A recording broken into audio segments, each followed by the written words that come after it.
Welcome back to our line panelists for one final discussion. A federal bankruptcy judge has approved a $121 million reorganization plan for the Archdiocese of Santa Fe. That includes payments to abuse victims and requires church officials to establish a public archive detailing how decades of abuse occurred throughout the state.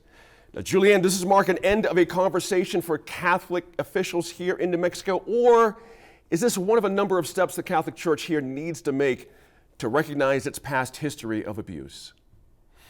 Yeah, I don't think it's the end of the conversation at all.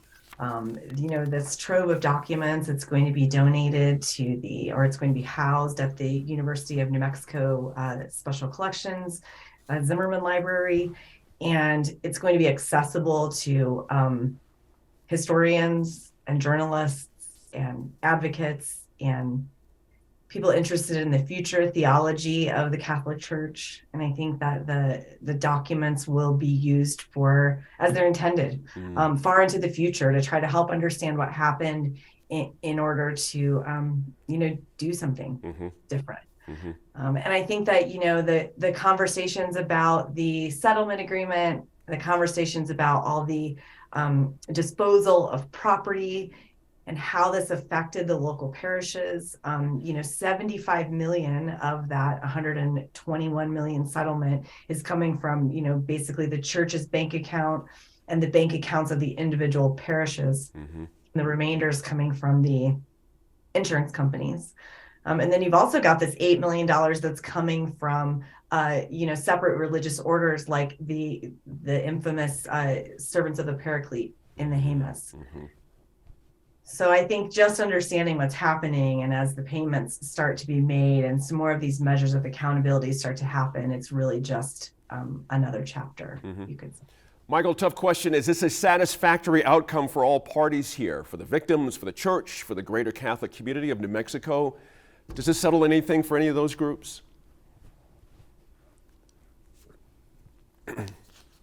Well, I would hope so, but I think it remains to be seen. This was, I think this was a horrible thing, and I think one of the factors is just how long this went on.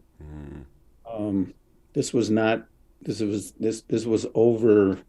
How many? This is a long-standing issue here in New Mexico, and it never was addressed appropriately and in a timely manner.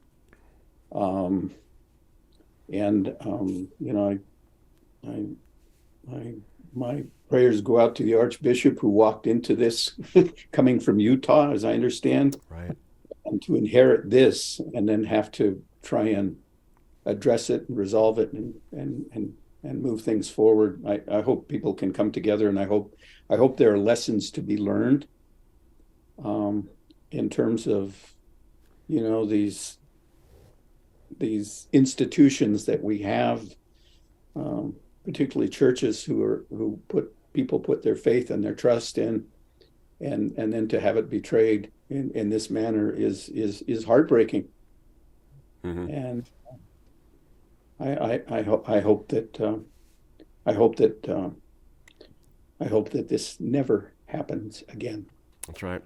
And court record shows it goes back to the 40s, this kind of thing. It's just it's so heartbreaking. Merritt, let me follow up on something Julianne mentioned. I'm glad she did. The public archive that's going to be made in cooperation with the University of New Mexico, actually. Now, should the university's historians and religious scholars have a hand in the oversight of this public archive? I mean, again, telling the story here, so to speak, this is going to have to be a very carefully done thing. What's your sense of how these folks should approach this? I feel the archive needs to be public immediately, and I say that as a Catholic whose family moved to New Mexico before I turned 2.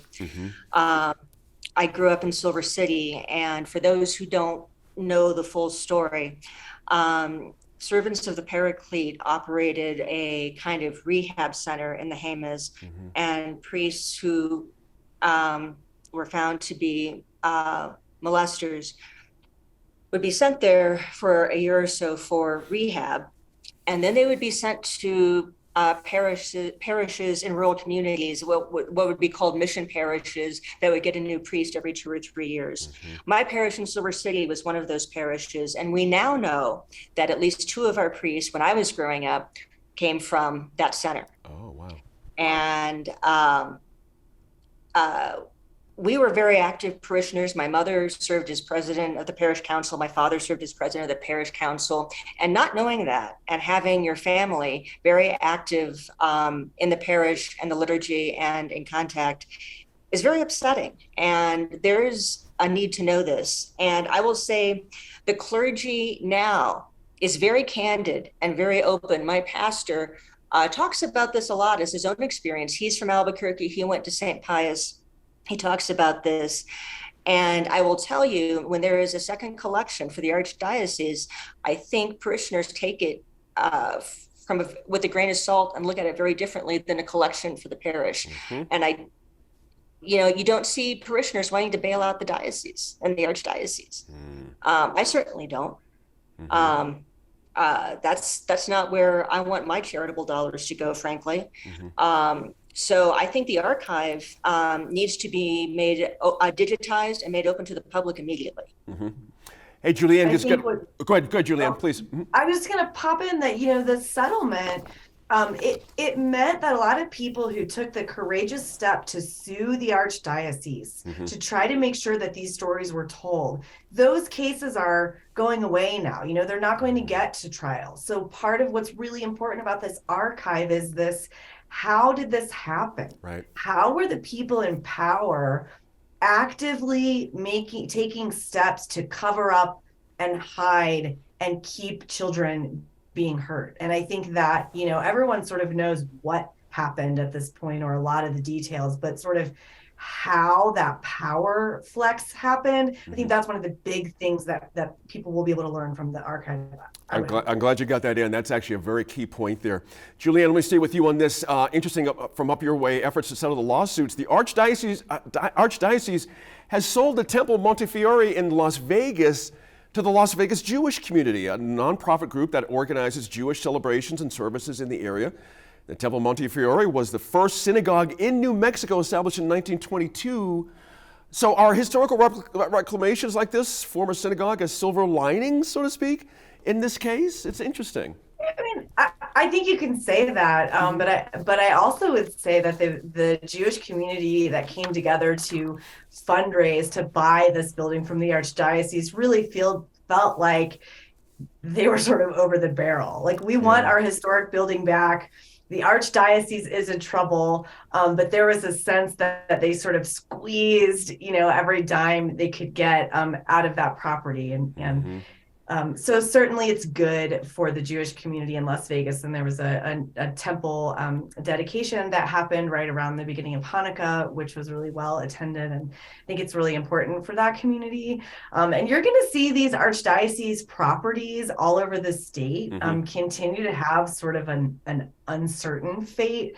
I'm thinking about a property that's on the east side of Santa Fe that's like a retreat center that someone was talking about just in the last couple of years. Well, I'm going to buy that from the church and turn it into a hotel. Right. That fizzled, as far as I know, but I'm really curious, kind of what will we see happen to these historic Archdiocese properties? How will they change in their use over time? Good points there. Thanks again to our line panel as always for this week. Be sure to let us know what you think about any of the topics covered on our Facebook, Twitter, or Instagram pages. And catch any episodes you may have missed on a PBS video app or your Roku or smart TV.